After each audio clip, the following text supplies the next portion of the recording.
Hello dear students, this is Arpit Gupta from Shiv Jyoti Educational Group Kota. I hope you all are well at your places and you are studying your previous chapters very well. Today we are going to start our new chapter, that is chapter number 9, that is financial management. In our part 1 we have discussed various things about the management. Now the new terms come into the picture is the financial management. It consists of two things, that is financial and management. Finance, as we know, it consists of money. जब हम business की बात करते हैं तो सबसे पहली चीज़ जो हमारे सामने आती है वो आती है मनी, कि भाई जो बिजनेस स्टार्ट किया जाएगा उसके लिए पैसे का अरेंजमेंट होगा कैसे, ठीक है, वो कैपिटल कहाँ से लाई जाएगी। जब हमने बात करी कि भाई पैसा हमें अरेंज करना है तो हमने बहुत सारी बार पहले भी डिस्कस की हुई है ये चीज़ कि भाई पैसा अरेंज करने का हमारे पास बेसिकली दो सोर्स होते हैं, या तो वो इक्विटी हो सकता है या फिर डेट हो सकता है। इक्विटी अगर बात की जाए तो इक्विटी एक ऐसा फंड है जो बिजनेसमैन खुद से अरेंज करता है, खुद की कैपिटल लगाता है, जैसे उसकी कोई प्रीवियस सेविंग्स, या हमने लास्ट टॉपिक बात करी थी रिटेन्ड अर्निंग्स। रिटेन्ड अर्निंग्स जो आप अपनी क्लास 11th में पढ़ते हैं, ये एक ऐसा फंड होता है जो बिजनेस प्रॉफिट में से अपने पास रिजर्व करके रख लेता है। दैट मीन्स जितना भी प्रॉफिट उसने पूरी साल में अर्न किया उस प्रॉफिट में से कुछ पार्ट रिजर्व करके रख लेता है बिजनेस एंटरप्राइज अपने पास, और वो जो फंड रिजर्व करके रखा गया उसको अपनी अनसर्टेनिटी मीट आउट करने के लिए यूज में लिया जाता है। तो जो फंड्स अरेंज करने के तरीके हैं हमारे पास वो दो तरीके से हो गए। पहले हमने बात करी इक्विटी और सेकंड हम बात करते हैं डेट। डेट की बात आती है तो ये चीज़ क्या होती है, डेट का मतलब होता है कि जब पैसा हमारे पास नहीं है अवेलेबल या फिर हम ज़्यादा रिस्क नहीं लेना चाहते तो उस सिचुएशन में जो पैसा है कहाँ से किया जाता है, आउटसाइडर से बोरो किया जाता है। अब वो किसी भी फॉर्म में हो सकता है, जैसे कि डिबेंचर्स, हमने डिबेंचर्स इशू करे मार्केट में, लोन ले लिया, या फिर हमने इक्विटी शेयर्स मार्केट में इशू कर दिए। तो उस सिचुएशन में क्या होगा, जो कैपिटल लगाई जा रही है वो आउटसाइडर्स के थ्रू लगाई जा रही है, यहाँ पे कैपिटल हम खुद से अरेंज नहीं करें। ओके, जब हमारे पास फाइनेंस अवेलेबल हो गया, चाहे तो इक्विटी फॉर्म में या फिर डेट फॉर्म में, उसको हमें अब क्या करना है, मैनेज करना है। मैनेज का मतलब कि भाई अब उसको कैसे हम अपने बिजनेस में इन्वॉल्व करें, अपने बिजनेस में कैसे उसको यूज करें ताकि उसका मैक्सिमम बेनिफिट लिया जा सके। क्योंकि देखिए, अगर हमने बिना सोचे समझे फंड को बिजनेस के अंदर इन्वॉल्व कर दिया और उसका रिटर्न नहीं मिला हमें, तो क्या होगा, हमें लॉसेज हो सकते हैं और फ्यूचर में अपना बिजनेस हमें क्या करना पड़ सकता है, क्लोज डाउन करना पड़ सकता है। Okay, now let us understand the meaning of the business finance. जैसे कि हमने बात करी कि जो मनी रिक्वायर्ड है बिजनेस एक्टिविटीज़ परफॉर्म करने के लिए, जितनी भी बिजनेस एक्टिविटीज़ मेरे को बिजनेस स्टार्ट करने के लिए ज़रूरत पड़ेगी, उन सारी चीज़ों के लिए जो फाइनेंस अवेलेबल कराया जाएगा उसके लिए मेरे को क्या करनी पड़ेगी, मैनेजमेंट करना पड़ेगा। तो देखिए, सबसे पहली चीज़ जो हमारे सामने आती है कि पैसा, अगर हम बिजनेस स्टार्ट कर रहे हैं तो हमें ये डिसाइड करना पड़ेगा कि कितना बड़ा हमारा बिजनेस है या कितना छोटा बिजनेस है, ठीक है। उसी के हिसाब से हमें क्या लगाना है, फंड लगाना है अपने बिजनेस के अंदर। तो देखिए, जनरली क्या होता है कि जब मैं अपना बिजनेस स्टार्ट करता हूँ, जब इनिशियल स्टेज पे होता है तो बहुत ही कम फाइनेंस में मेरे बिजनेस एक्टिविटीज रन हो जाती है, मैं बिजनेस को परफॉर्म कर सकता हूँ। लेकिन बात सोचिए, जैसे जैसे बिजनेस बढ़ेगा फंड्स की ज़्यादा ज़रूरत पड़ेगी। अब मेरे पास जो फंड्स था वो तो मैं बिजनेस में लगा चुका हूँ, या फिर अगर मैंने कुछ रिजर्व करके रखा है तो वो मेरे को फ्यूचर अनसर्टेनिटी मीट आउट करने के लिए चाहिए। लेकिन बिजनेस बढ़ रहा है तो बिजनेस का एरिया डाइवर्सिफाई हो रहा है, मेरे को नई नई टेक्नोलॉजीज इंट्रोड्यूस करनी पड़ रही हैं, तो उसके लिए भी मुझे किसकी ज़रूरत है, फंड्स की ज़रूरत है। तो जैसे जैसे बिजनेस बढ़ता जाएगा मेरे को क्या करना पड़ेगा, लोगों से फंड्स बोरो करना पड़ेगा। अब क्या क्या चीज़ें हो सकती हैं, देखिए, जब बिजनेस बढ़ेगा तो पहली चीज़ तो जैसे कि हमने बात करी ट्रेडमार्क्स, पेटेंट्स, टेक्निकल एक्सपर्टाइज। इसका मतलब क्या हो गया कि भाई जब मैं अपना कोई भी प्रोडक्ट बना रहा हूँ तो उसको मेरे को रजिस्टर भी कराना पड़ेगा ताकि एक ब्रांड वैल्यू, एक नाम क्रिएट हो सके मार्केट में जिससे मेरा प्रोडक्ट अवेलेबल होगा। दूसरा, मेरे को उसका कॉपीराइट भी करवाना पड़ेगा ताकि कोई भी दूसरा पर्सन मेरे नाम से उस प्रोडक्ट को सेल ना कर पाए। साथ के साथ मुझे क्या करना है, अपनी डे टू डे एक्टिविटीज़ के ऊपर भी ध्यान रखना है। जैसे एम्प्लॉयज़ हैं उनकी सैलरी, बात की जाए एम्प्लॉयज़ की सैलरीज, जितना भी कैश कलेक्ट करना है कस्टमर से उसके बारे में, बिजनेस को रन करने के लिए जैसे रॉ मटेरियल मेरे को परचेज करना है उसके बारे में भी सोचना है। तो मेरे को अपनी फिक्स्ड कैपिटल भी लगानी है, जैसे भाई मशीनरी परचेज करी उसके लिए भी फंड्स की जरूरत पड़ेगी, और डे टू डे एक्टिविटीज जो मुझे परफॉर्म करनी है उसके लिए भी मेरे को किसकी जरूरत है, फंड्स की जरूरत है। तो बात करते हैं कि फाइनेंशियल मैनेजमेंट एक्चुअली में होता क्या है। देखिए, financial management is concern with optimum procurement as well as uses of the finance. That means कि फंड्स मेरे पास आएंगे कहां से, वो चीज मेरे को देखनी है, और उन फंड्स का यूटिलाइजेशन कैसे मैं कर सकता हूं, वो भी चीज मेरे को डिसाइड करनी है। क्योंकि देखिए, एक गलत डिसीजन, अगर मैंने गलत ले लिया कोई भी डिसीजन और कैपिटल गलत जगह मैंने इन्वॉल्व कर दी, तो क्या होगा, उसका मुझे बहुत हैवी लॉस बियर करना पड़ सकता है, और उस लॉस को चुकाने के लिए, उसको मीट आउट करने के लिए मेरे को क्या करना पड़ सकता है, अपना बिजनेस क्लोज डाउन भी करना पड़ सकता है। तो जो भी बिजनेस में डिसीजंस लिए जाते हैं वो क्या किए जाते हैं, सोच समझ कर लिए जाते हैं। क्या इंपॉर्टेंस है फाइनेंशियल मैनेजमेंट की, कि देखिए कि भाई जो भी फाइनेंशियल मैनेजमेंट किया जाता है वो किस लिए किया जाता है, कंपनी की फाइनेंशियल हेल्थ को डिफाइन करता है। अगर कंपनी के पास फंड्स अवेलेबल अच्छे हैं, कंपनी के पास फाइनेंस अच्छा है, कंपनी की गुडविल अच्छी है, कंपनी रिटर्न अच्छा देती है, तो क्या होगा, ज़्यादा से ज़्यादा लोग उस कंपनी के अंदर इन्वेस्ट करना पसंद करेंगे। देखिए, इसको एक एग्जाम्पल से समझते हैं हम लोग। आज मैं बात करता हूँ कि हमारी एक कंपनी है जिसका नाम आपने सुना होगा, रिलायंस। एक कंपनी है, बहुत ही रेप्यूटेड कंपनी है रिलायंस। रिलायंस की अगर बात की जाए तो रिलायंस के जो शेयर है या उसकी गुडविल जो है मार्केट में आज बहुत अच्छी है। ऐसा क्यों? देखिए क्या होता है, जब कंपनी मार्केट में एंटर होती है, मार्केट में अपने शेयर्स इशू करती है, तो शेयर्स इशू करने के साथ साथ आपको क्या करना पड़ता है, जितने भी इन्वेस्टर्स वहाँ पे हैं उनको रिटर्न देना पड़ता है। ठीक है, रिटर्न की बात की जाए, रिटर्न को हम दूसरे नाम से भी जानते हैं जिसका नाम होता है डिविडेंड। हम जानते हैं डिविडेंड।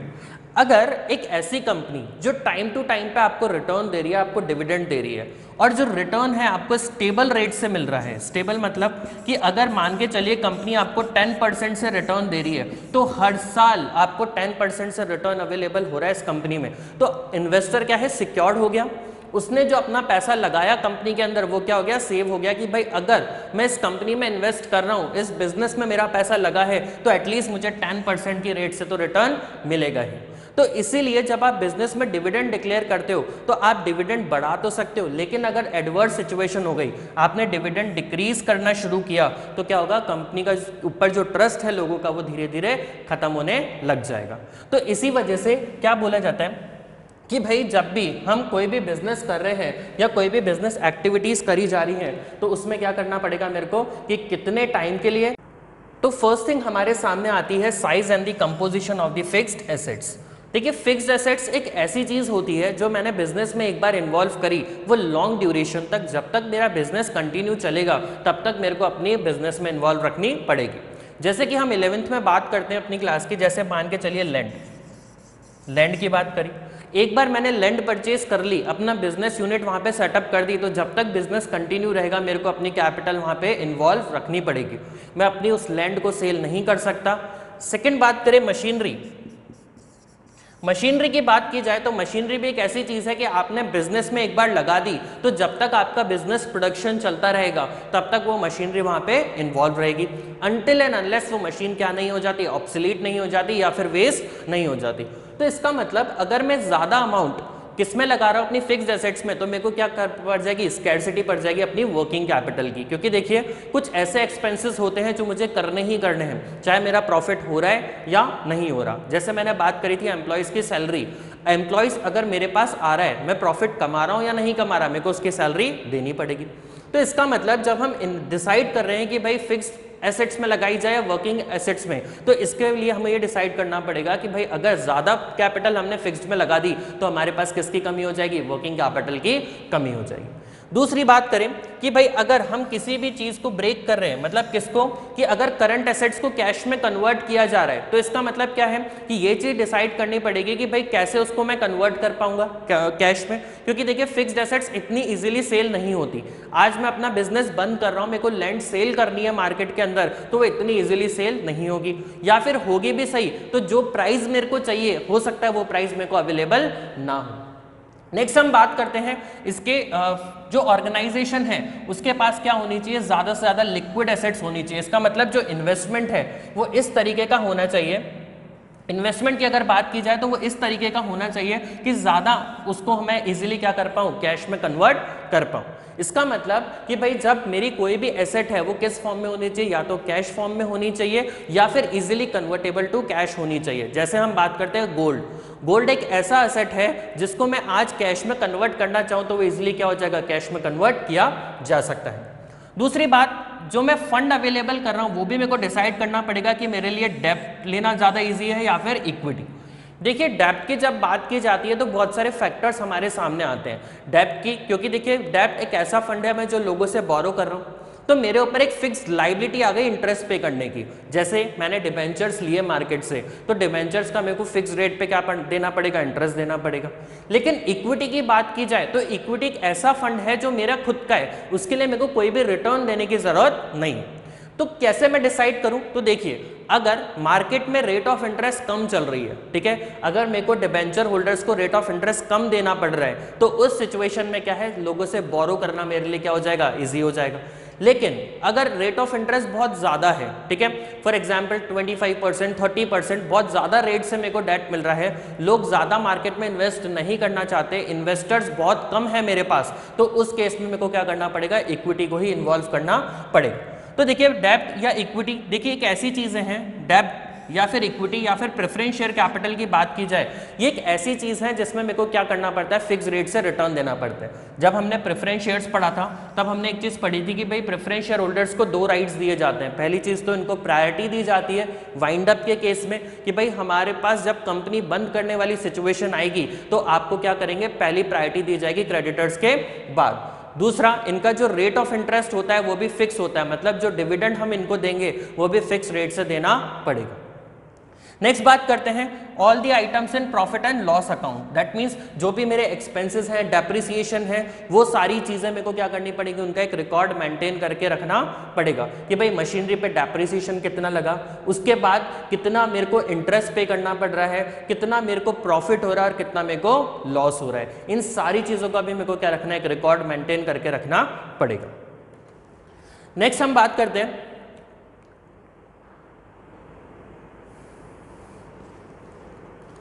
नेक्स्ट अगर बात करें तो बात करते हैं ऑब्जेक्टिव्स की कि भाई फाइनेंशियल मैनेजमेंट का मेन पर्पस क्या है, फाइनेंशियल मैनेजमेंट करना क्या होता है।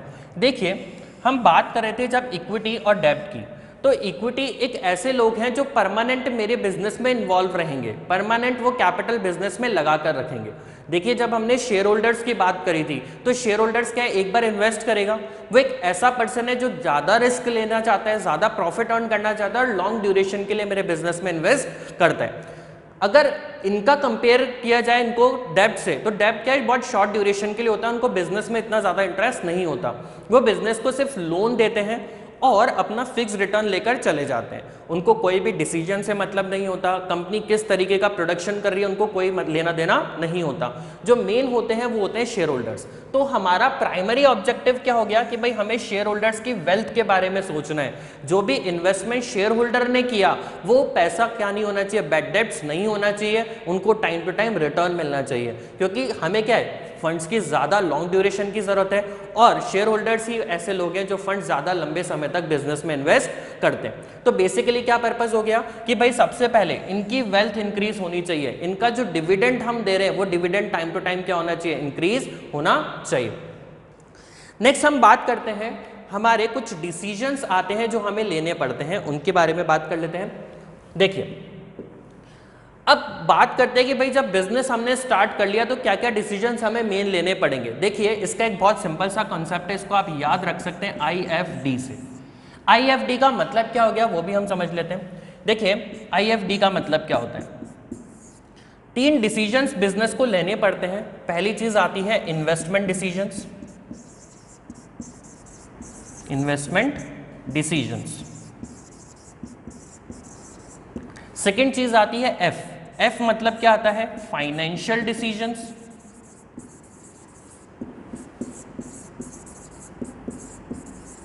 और जो थर्ड चीज आती है D, वो होता है हमारा डिविडेंड डिसीजंस।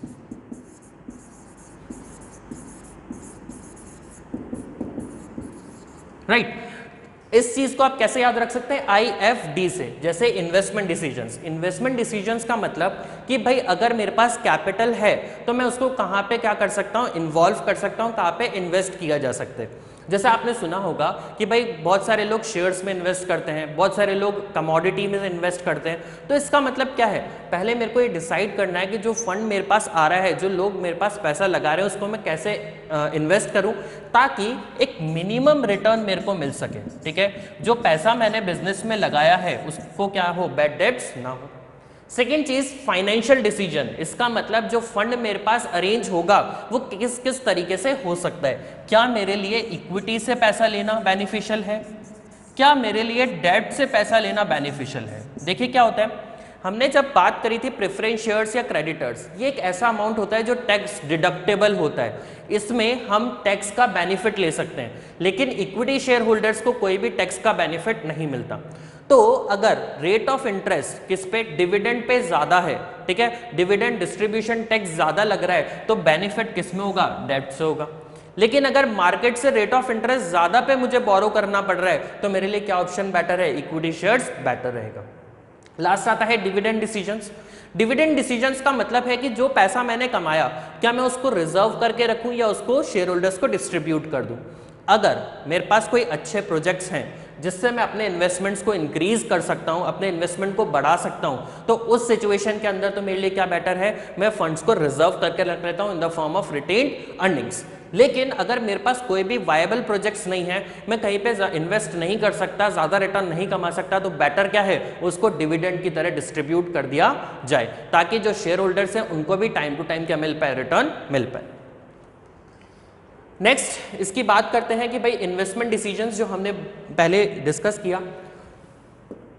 देखिए इन्वेस्टमेंट्स का मतलब क्या है, the investment decisions is therefore relates to how the firms funds are invested in the different assets. इसका मतलब जो इन्वेस्टमेंट किया जा रहा है वो डिफरेंट एसेट्स में कैसे इन्वॉल्व किया जा सकता है, कहाँ पे मेरे को अपने फंड्स को क्या करना है, इन्वेस्ट करना है। अब देखिए क्या है, जनरली जो इन्वेस्टमेंट होना चाहिए वो लॉन्ग ड्यूरेशन का होना चाहिए और इसी को क्या बोला जाता है, कैपिटल बजटिंग डिसीजंस। तो एक क्वेश्चन आप यहाँ पे मार्क कर सकते हैं कि भाई कैपिटल बजटिंग डिसीजंस क्या होते हैं। जब मैं अपने फंड्स को लॉन्ग टर्म एसेट्स में, मींस लैंड में, प्रॉपर्टी में, मशीनरीज में, जब लॉन्ग ड्यूरेशंस के लिए फंड को इन्वेस्ट किया जाए तो उसी को क्या बोला जाता है, कैपिटल बजटिंग डिसीजंस। देखिए जितना ड्यूरेशन शॉर्ट होगा उतना ही क्या होगा, रिटर्न कम मिलेगा। हम बैंक्स में इन्वेस्ट करते हैं, फिक्स डिपॉजिट्स करवाते हैं, तो जितना लंबा ड्यूरेशन होता है उसका रिटर्न ज्यादा होता है। क्यों? क्योंकि ज्यादा लंबे प्रोजेक्ट्स में इन्वेस्टमेंट किया जाता है, ज्यादा लंबी रिस्क ली जाती है। आपने 11th में कंसेप्ट पढ़ा होगा, higher the risk higher the profit. तो इसका मतलब क्या हो गया कि ज्यादा आपने रिस्क ली तो ज्यादा आपको बेनिफिट मिलता है। तो इसीलिए क्या किया जाता है, कंपनी शॉर्ट टर्म में इन्वेस्ट ना कर क्या सोचती है कि लॉन्ग टर्म में ज्यादा इन्वेस्टमेंट करना हमारे लिए बेनिफिशियल हो सकता है। ठीक है, नेक्स्ट हम बात करते हैं कि फैक्टर्स क्या होने चाहिए कैपिटल बजटिंग डिसीजंस के, उसके बारे में बात कर लेते हैं। देखिए सबसे पहले आता है cash flow of the project. देखिए अगर मैं अपना फंड बिजनेस में लगा रहा हूं, कोई भी पैसा लगा रहा हूं, तो कम से कम मेरे को उतना रिटर्न तो मिलना चाहिए जितना मैंने पैसा लगाया। इसका मतलब एक ऐसी सिचुएशन जिसे हम ब्रेक इवन पॉइंट बोलते हैं वो तो मैं अचीव कर पाऊं। फॉर एग्जाम्पल मैंने 100 रुपीज मार्केट में इन्वेस्ट किए, बहुत छोटा सा एग्जाम्पल लेते हैं, अमाउंट ऑफ इन्वेस्टमेंट बहुत ज्यादा होता है। फॉर एग्जाम्पल हमने 100 रुपीज मार्केट में इन्वेस्ट किए, इन्वेस्ट करने के बाद अगर मुझे 80 रुपीज का ही रिटर्न मिला तो मेरे को क्या हो जाएगा, लॉस हो जाएगा। तो एटलीस्ट जब आप इन्वेस्ट कर रहे हो मार्केट के अंदर तो आपको ये चीज सोचनी चाहिए कि एटलीस्ट मैं 100 रुपीज का रिटर्न तो क्या कर पाऊं, अर्न कर पाऊं। ठीक है, क्योंकि देखिए जो कैश आएगा वो मेरे को अलग अलग चीजों को पेमेंट करने के लिए जरूरत पड़ सकती है। मैंने आज इन्वेस्टर से पैसा लिया, उस पैसे को मैंने क्या किया, इन्वेस्ट कर दिया। ठीक है, इन्वेस्ट करने के बाद मेरे पास रिटर्न नहीं आया, मेरे को लॉस आ गया, तो जो मेरी वर्किंग कैपिटल है, जो मेरे को रेगुलर पेमेंट्स करने के लिए चाहिए, उनका मैं पेमेंट नहीं कर पाऊंगा। नेक्स्ट आता है रेट ऑफ रिटर्न, उसके बारे में भी बात कर लेते हैं। देखिए रेट ऑफ रिटर्न, देखिए क्या होता है, अगर रेट ऑफ रिटर्न ज्यादा है मार्केट में, ठीक है, इसका मतलब मैं इन्वेस्ट कर रहा हूं मार्केट में और रेट ऑफ रिटर्न ज्यादा चल रही है, तो मेरे को मार्केट में इन्वेस्ट कर देना चाहिए। ठीक है, इक्विटी उस चीज में बेनिफिशियल नहीं होगी। देखिए एक एग्जांपल है, suppose there are 2 projects, 2 projects की बात कर रहे हैं, project number A and project B. with the same risk involved with the rate of return is 10% and the 12%. Means क्या कह रहा है, एक दो प्रोजेक्ट हम कंपेयर कर रहे हैं, एक का रिटर्न तो है 10% और दूसरे का रिटर्न कितना है 12%. देखिए अगर हम नॉर्मल ही बात करें तो हम किस में इन्वेस्ट करना चाहेंगे, जिसका रेट ऑफ रिटर्न ज्यादा होगा, दैट इज 12%. तो हमेशा आपको ये देखना चाहिए जब आप इन्वेस्टमेंट कर रहे हैं किसी भी प्रोजेक्ट में, तो कौन सा इन्वेस्टमेंट आपको बेनिफिशियल हो सकता है as comparative to their risk. जहां पे मेरे को रिटर्न ज्यादा मिलेगा जनरली मैं वहीं पे क्या करूंगा, इन्वेस्टमेंट करूंगा. नेक्स्ट आता है इन्वेस्टमेंट क्राइटेरिया इन्वॉल्व. इसके बारे में भी बात कर लेते हैं, ये चीज क्या कह रहा है. देखिए इन्वेस्टमेंट क्राइटेरिया का मतलब क्या होता है, the decisions to invest in the particular project involves number of calculation regarding the amount of investment, interest rate and the cash flow. इसका मतलब देखिए क्या होता है कि कितना अमाउंट आपको इन्वेस्ट करना है वो चीज आपको देखनी है, कितने ड्यूरेशन के लिए इन्वेस्टमेंट करना है वो भी देखना है आपको. देखिए क्या होता है, ज्यादा रेट ऑफ इंटरेस्ट आपको कब मिलती है, जब आप लॉन्ग ड्यूरेशन के लिए इन्वेस्टमेंट करना चाहते हैं. लेकिन अगर आपके पास इतना फंड नहीं है, आपके इतना लंबे समय तक आप वेट नहीं कर सकते, तो आपको रेट ऑफ रिटर्न क्या मिलेगा, डेफिनेटली कम मिलेगा. उसके बाद क्या कैश फ्लो है, क्या रिटर्न पॉलिसी है उस इन्वेस्टमेंट की. इसका मतलब क्या आपको अपना इन्वेस्टमेंट एक सर्टेन टाइम के लिए इन्वेस्टमेंट करना पड़ेगा, या फिर आप उसे कभी भी क्या कर सकते हैं, विड्रॉ कर सकते हैं. तो जो पॉलिसी होती है इन्वेस्टमेंट की, उसी के हिसाब से हमें क्या करना पड़ता है, डिसीजंस लेने पड़ते हैं. नेक्स्ट बात करते हैं. देखिए जो हमने बात करी कि डिसीजंस हम ले रहे हैं, उसी चीज को क्या बोला जाता है, उसी को बोला जाता है बजटिंग टेक्निक्स. इसका मतलब एक बजट प्रिपेयर किया जाता है. बजटिंग का मतलब क्या होता है वो भी हम देख लेते हैं. देखिए बजट का मतलब क्या होता है, एक सिंपल सी लैंग्वेज में हम समझते हैं. देखिए बजट का मतलब हम लोग क्या करते हैं, आपको कोई भी अमाउंट दिया गया, आपके पेरेंट्स से पॉकेट मनी मिली. सपोज फॉर एग्जांपल आपने 1000 रुपीज आपको पॉकेट मनी मिली अपने पेरेंट्स से, ठीक है. अब आप क्या सोचते हैं कि यार ये जो 1000 रुपीज मिले हैं मेरे को कहाँ कहाँ इन्वेस्ट करना है, और इसमें से कितना अमाउंट मेरे को क्या करना है, अपने फ्यूचर के लिए सेव करके रखना है. तो जब आप बनाते हैं अपने एक्सपेंसेस की लिस्ट कि भाई कहाँ कहाँ मेरे को खर्चा करना है और कितना अमाउंट मुझे सेव करना है, और इन एक्सपेंसेस जो मैंने किया इससे मुझे क्या क्या रिटर्न, क्या क्या प्रॉफिट हो सकते हैं, वही चीज़ क्या होती है, हमारी बजटिंग. बजटिंग का मतलब कि भाई कितनी तो कॉस्ट आएगी और उस कॉस्ट से कितना रिटर्न निकल कर आएगा, वही चीज़ क्या होती है, बजटिंग. और जो मेथड्स जिसके बारे में हमने बात करी उन्हीं को क्या बोला जाता है, कैपिटल बजटिंग टेक्निक्स. ठीक है, तो इनको क्या बोला जाएगा, कैपिटल बजटिंग टेक्निक्स. नेक्स्ट हमारे सामने जो आता है वो आता है फाइनेंसिंग डिसीजंस, जो हमारा सेकंड टाइप था. देखिए क्या होता है, जब हम बिजनेस स्टार्ट कर रहे हैं तो हमारे पास अलग अलग सोर्सेज की ज़रूरत होती है, जैसे शॉर्ट टर्म सोर्स और दी लॉन्ग टर्म सोर्स. इसका मतलब कि भाई कुछ पैसा तो हमें बहुत शॉर्ट ड्यूरेशन के लिए ज़रूरत पड़ती है, जैसे हमारी बेसिक सैलरीज पे करने के लिए, बेसिक छोटे छोटे खर्चे करने के लिए, रॉ मटेरियल परचेज करने के लिए. और कुछ होता है लॉन्ग टर्म के लिए, जो बिजनेस जब तक कंटिन्यू रहेगा तब तक वो मनी हमको क्या करनी पड़ेगी, इन्वॉल्व करनी पड़ेगी. तो पहले तो हमें ये आइडेंटिफाई करना है कि क्या क्या सोर्सेज हमारे पास अवेलेबल है. जैसे हमने बात करी इक्विटी एंड डेट, दो ही ऐसे सोर्स होते हैं जो हमारे पास अवेलेबल होते हैं फंड्स को अरेंज करने के लिए. देखिए क्या होता है कि भाई जो फंड्स हमने शेयर होल्डर से लिए वो तो क्या होते हैं, शेयर होल्डर्स फंड. इसका मतलब ये एक ऐसा फंड है जो इक्विटी वाले लोग इसमें बिजनेस में इन्वेस्ट कर रहे हैं. और दूसरा होता है हमारे सामने बोरोड फंड. बोरोड फंड का मतलब जो हम बोरो करते हैं. देखिए नाम भी वहीं से आए कि भाई ऐसा फंड जो हमने बोरो किया है पब्लिक से, उसे क्या बोला जाएगा, बोरोड फंड बोला जाएगा. अब देखिए जो शेयर होल्डर्स फंड हो सकता है वो कहाँ कहाँ से अरेंज हो सकता है, या तो आप अपने पास खुद से वो पैसा लगा रहे हो, ठीक है, या फिर आप in the form of retained earnings, जो हमने बात करी थी कि भाई रिटेन्ड अर्निंग्स का मतलब क्या है, जितना भी प्रॉफिट मैंने पूरे साल में कमाया उसमें से कुछ अमाउंट मैंने अपने पास रिजर्व करके रख लिया. रिजर्व करने से क्या होगा कि भाई देखिए उसके लिए मुझे कोई रिटर्न नहीं देना, उसके लिए मेरे को कोई इन्वेस्टमेंट नहीं करना, लेकिन वो अमाउंट मेरे पास हमेशा क्या रहेगा, रिजर्व रहेगा. अगर फ्यूचर में कोई भी एडवर्स सिचुएशन मेरे सामने आती है, कुछ भी लॉस मुझे आता है, तो मैं अपनी कंडीशन को क्या कर सकता हूं, स्टेबल कर सकता हूं. नेक्स्ट बात करते हैं. देखिए यहां से हम इसको इजीली समझ सकते हैं. देखिए यहां पे क्या किया, जो रिटेन्ड अर्निंग है भाई, डिविडेंड डिसीजंस आप ले रहे हैं तो इसका मतलब क्या हुआ, ये पूरा अमाउंट तो आपका प्रॉफिट का हो गया, जो आपने प्रॉफिट कमाया उसमें से कुछ पार्ट आपने क्या किया, in the form of retained earnings रख लिया। तो इसका मतलब आप एक बहुत छोटा सा पार्ट अपने पास रिजर्व करके रख लेते हैं और जो बाकी का पार्ट है उसको एज अ डिविडेंड क्या कर दिया जाता है, डिस्ट्रीब्यूट कर दिया जाता है।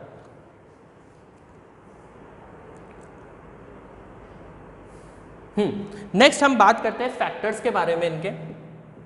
देखिए factors affecting the financial decisions, क्या क्या चीजें हैं जो मेरे को डिसाइड करनी पड़ सकती है अपने फाइनेंशियल डिसीजंस के लिए। देखिए सबसे पहले बात करें कॉस्ट, जो कॉस्ट है रेजिंग करने की, जो फंड्स रेज किए जा रहे हैं उसकी मेरे को कॉस्ट क्या पड़ रही है। जैसे मैंने बात करी equity shares, equity share holders को मेरे को क्या देना पड़ेगा, डिविडेंड देना पड़ेगा, तो वो कॉस्ट हो गई मेरे लिए। अगर मैं लोगों से बोरो कर रहा हूं in the form of debentures तो मेरे को इंटरेस्ट पे करना पड़ेगा। अगर मेरे को डिविडेंड नहीं देना, कंपल्शन नहीं है मेरे लिए, तो इक्विटी शेयर्स क्या हो सकते हैं, बेनिफिशियल हो सकते हैं। लेकिन अगर बात की जाए कि भाई अगर मैं बोरो कर रहा हूं लोगों से, मेरे पास इक्विटी शेयर होल्डर्स अवेलेबल नहीं है, तो मेरे को क्या पे करना पड़ेगा, हमेशा इंटरेस्ट पे करना पड़ेगा और वो मेरे लिए क्या हो जाएगी, फिक्स्ड लायबिलिटी हो जाएगी। नेक्स्ट बात करते हैं रिस्क।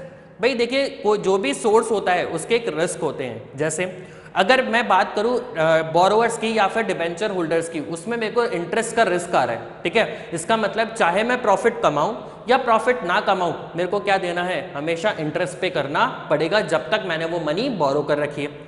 इक्विटी शेयर होल्डर्स की बात की जाए, क्योंकि ये टैक्स डिडक्टेबल नहीं होता, अगर government DDT dividend distribution tax increase कर देती है तो क्या होगा, मेरे को डिविडेंड पे ज्यादा टैक्स देना पड़ेगा और उससे मेरा क्या होगा, नुकसान होगा। Next flotation cost. अब आती है फ्लोटेशन कॉस्ट का मतलब क्या होता है, एक ऐसी कॉस्ट होती है जो इशू करने में आती है। मतलब कोई भी डॉक्यूमेंट हम मार्केट में इशू कर रहे हैं तो उसके लिए मुझे कुछ कॉस्ट बेयर करनी पड़ेगी। अब कॉस्ट कैसे, जैसे हम इक्विटी शेयर्स की बात करते हैं तो मेरे को मार्केट में प्रोस्पेक्टस इशू करना है, ठीक है, मेरे को ब्रोकर्स रखने पड़ेंगे, मेरे को सब ब्रोकर्स रखने पड़ेंगे। तो जितनी भी कॉस्ट मैंने इनकर करी अपने शेयर्स को इशू करने के लिए मार्केट में, वो चीज़ क्या हो जाएगी मेरे लिए, फ्लोटेशन कॉस्ट। अगर फ्लोटेशन कॉस्ट ज़्यादा है, इसका मतलब प्रोस्पेक्टस प्रिंटिंग कॉस्ट ज़्यादा है, मेरे पास सब्सक्रिप्शन के जो फॉर्म्स हैं उनकी कॉस्ट ज़्यादा है, अलॉटमेंट में जो प्रोसीजर हो रहा है, जो ब्रोकर रखे जा रहे हैं वो अपनी ज़्यादा सैलरी चार्ज कर रहे हैं, तो अगर फ्लोटेशन कॉस्ट ज़्यादा हो रही है तो ये वाला सोर्स मेरे लिए क्या हो जाएगा, लेस अट्रैक्टिव, क्योंकि मुझे बेनिफिट अभी कुछ नहीं हो रहा लेकिन एक्सपेंसेस क्या करने पड़ रहे हैं, ज़्यादा करने पड़ रहे हैं। नेक्स्ट बात करते हैं cash flow position of the company. अगर कंपनी की कैश फ्लो पोजीशन अच्छी है, कंपनी अच्छा रिटर्न कमा रही है, तो उस सिचुएशन के अंदर क्या होता है, जितना अच्छा कैश फ्लो होगा, डेट कि अगर कैश फ्लो कंपनी का अच्छा होगा तो उसी हिसाब से मैं क्या कर सकता हूँ, ज़्यादा डेप्ट ले सकता हूँ, क्योंकि मैं इतनी पोजीशन में हूँ कि जो भी लाइबिलिटी मेरे ऊपर आती है मैं उसको क्या कर सकता हूँ, पे ऑफ कर सकता हूँ। दूसरा आता है फिक्स्ड ऑपरेटिंग कॉस्ट। इसका मतलब क्या हो गया कि भाई एक ऐसी कॉस्ट है जो मेरे को लगानी ही लगानी है। जैसे हमने बात करी बिल्डिंग का रेंट जो मुझे पे करना ही है, इंश्योरेंस अगर मैंने अपनी मशीनरीज का करा रखा है तो उनका प्रीमियम मेरे को पे करना ही करना पड़ेगा, सैलरीज जो एम्प्लॉयज़ की हैं वो मुझे हर हालत में पे करनी ही पड़ेगी। तो इसका मतलब क्या हो गया कि भाई अगर it must reduce the fixed financing cost, इसका मतलब अगर मैं ज़्यादा पैसा इन रेगुलर एक्टिविटीज़ में लगा रहा हूँ तो फिक्स्ड इन्वेस्टमेंट के लिए मेरे पास फंड्स की क्या हो जाएगी, कमी हो जाएगी। दूसरी बात कर रहे हैं अगर लोअर डेप्ट फाइनेंसिंग इज बेटर, इसका मतलब क्या हो गया, अगर आप सेल्फ डिपेंडेंट हैं, खुद का पैसा लगा सकते हैं, तो आपको डेप्ट बेसिकली नहीं लेना चाहिए। क्यों? क्योंकि जब आप खुद के पैसे से बिजनेस करते हैं तो आपको जितना भी प्रॉफिट होता है उसमें से कुछ डिस्ट्रीब्यूट करने की जरूरत नहीं होती है। नेक्स्ट बात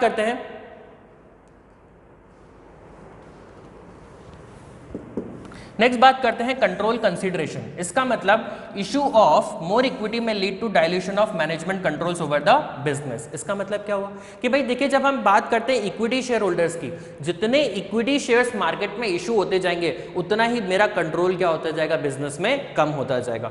जितने ओनर्स में रखूंगा बिजनेस में, जितने लोगों को बिजनेस में इन्वॉल्व करूंगा, सब लोग मिलकर डिसीजन लेंगे।